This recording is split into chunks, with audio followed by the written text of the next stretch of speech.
VIT college లో CR గారు ఒక పర్సన్ కు ప్రపోజ్ చేశాడు. నిజమా?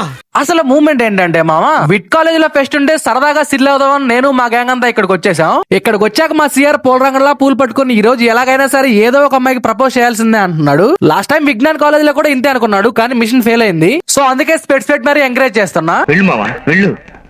ఫెస్ట్ వైబ్స్ చూద్దామని అలా లోపలికి వెళ్ళి నేను కిట్టు వచ్చిన డాన్స్ పర్ఫార్మెన్స్ ఇచ్చాం. స్టేజ్ దిగాక డాన్స్ వీడియో ఏదరా అంటే తీయడం మర్చిపోయా మామ అంటున్నారు. ఇంకా మా నాగరాజు గారేమో స్టేజ్ ఎక్కి డాన్స్ చేయరా అంటే లేదు నేను స్టేజ్ కిందే చేస్తానని చెప్పి డాన్స్ కాకుండా ఇంకేదేదో చేస్తున్నాడు. జింగి చక్క కుచ్చు కుచ్చు టూవి టూవి. తర్వాత క్యాంటీన్కి వెళ్ళి ఫుల్ గా తినేసాం. ఇంకా మా సిఆర్ గారు ప్రపోజ్ చేద్దామని వెళ్తున్నాడు. అటు ఇటు తిరిగాడు కానీ ఎవరో మా సిఆర్ ప్రపోజల్స్ యాక్సెప్ట్ చేయలేదు. ఇదంతా అయ్యేలా లేదని చెప్పేసి ఫైనల్ గా కిట్టుగాడికి ప్రపోజ్ చేశాడు. మా సిఆర్ గారు నెక్స్ట్ లెవెల్ పోయే కాలేజ్ ఫెస్ట్ లో ఎలాగైనా ఇంప్రెస్ చేసి ప్రపోజ్ చేస్తా అంటున్నాడు. మరి ఆ వీడియో మిస్ అవ్వకుండా ఉండాలంటే ఇప్పుడే ఛానల్ ని ఫాలో కొట్టి సబ్స్క్రైబ్ చేయండి మావా.